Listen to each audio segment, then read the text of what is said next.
saya mau hidup dua dunia aja. Saya mau pelayanan tetap, ke gereja tetap, berdoa tetap, baca firman tetap, tapi berdosa juga tetap. Jadi saya muka dua. Pelayanan, keluar dari pelayanan saya berbuat dosa. Saya ke gereja haleluya, keluar dari gereja haleluya. Ada di sini kayak begitu? Kalau ada dalam hati aja, itu saya Tuhan masih. It's okay.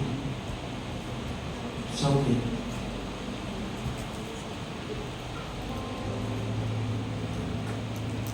Tapi hidup di dalam dosa pun melelahkan, teman-teman.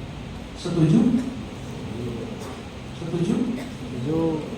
Yang bilang setuju pasti tahu rasanya. Kenapa ujung-ujungnya merasa tertuduh lagi, merasa gak layak lagi, merasa berdosa lagi. Tapi hari ini Tuhan mau berikan kabar baik buat kita, bahwa berapa kali pun kita jatuh, Tuhan gak pernah menyerah. Amin.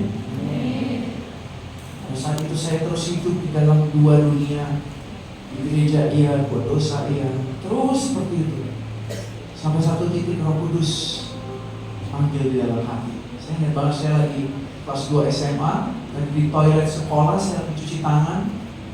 Tiba-tiba di dalam hati ada suara ngomong, kamu kemana aja? Hari itu Tuhan lagi tanya setiap kita, kamu kemana aja? Video yang sebelum worship tadi diputar, wah itu bikin saya terharu sekali. Tuhan menunggu kita. Mungkin selama ini kamu berpikir kamu yang nunggu Tuhan. Kita berpikir kita yang tunggu Tuhan. Mana jawaban doanya Tuhan? Kok papa mamaku masih berantakan? Kok papa mamaku lebih sayang sama adikku atau kakakku? Kok teman-temanku tinggalin aku? Kok aku sampai sekarang gak punya teman Tuhan? Mana Tuhan?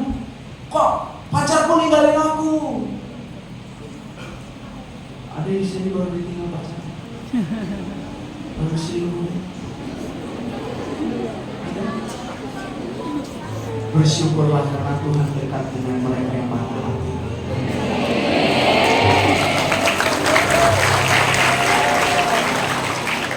Jadi mau patah hati terus? Tuhan dekat loh. Pada saat itu ada suara di hati Tuhan, kemana kamu Yesus? Saya bertanya-tanya dalam hati. Saya bilang ke Tuhan, aku ini udah berdosa. Kok Tuhan masih manggil aku sih? Kok Tuhan masih izinkan aku dengar suara Tuhan? Kenapa Tuhan? Saya nggak bisa jawab. Saya bingung. Saya jadi merenung lagi, seharian di sekolah saya nggak bisa belajar. Itu guru akuntansi ngajarin jurnal umum segala macam itu lewat semua, saya nggak ngerti apa-apa. Saya cuma merenung di tempat duduk saya terus bertanya-tanya, kenapa Tuhan sayang banget sama manusia? Tuhan itu punya dua pilihan. Selain dia mati, lahir sebagai manusia dan mati dan bangkit, yang sebenarnya ribet buat Tuhan, benar gak sih? Tuhan punya cara yang lebih mudah sebenarnya. Saya berpikir gini, Tuhan kenapa Tuhan enggak hancurin aja dunia ini? Tuhan bikin yang baru, bukannya lebih gampang, benar gak? Betul gak?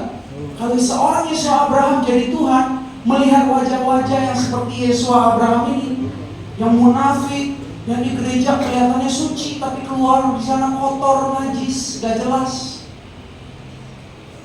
Kalau saya jadi Tuhan, ya saya bilang, wah ini hancurin aja. Dari awal, mendingan dihancurin. Ya kan?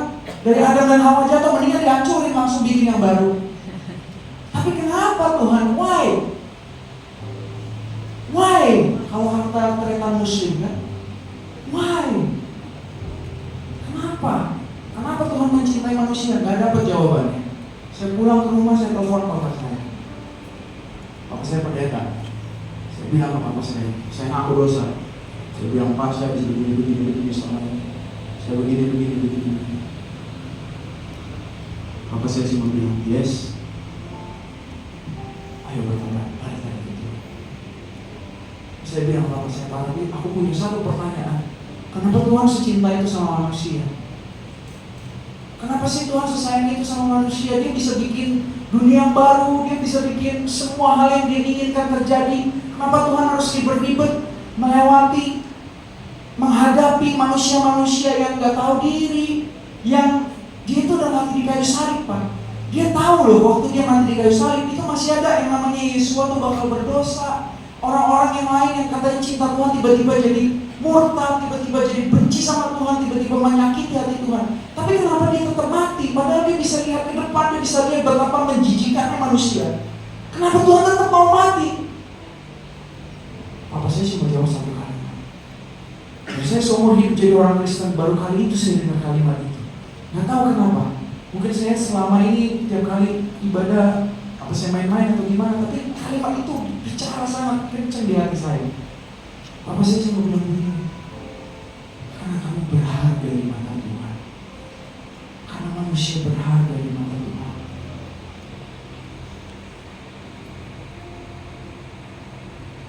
Yesaya 43 ayat 4. Oleh karena engkau berharga di mataku dan mulia, dan aku ini mengasihi engkau, maka aku memberikan manusia sebagai gantimu dan bangsa-bangsa sebagai ganti nyawamu.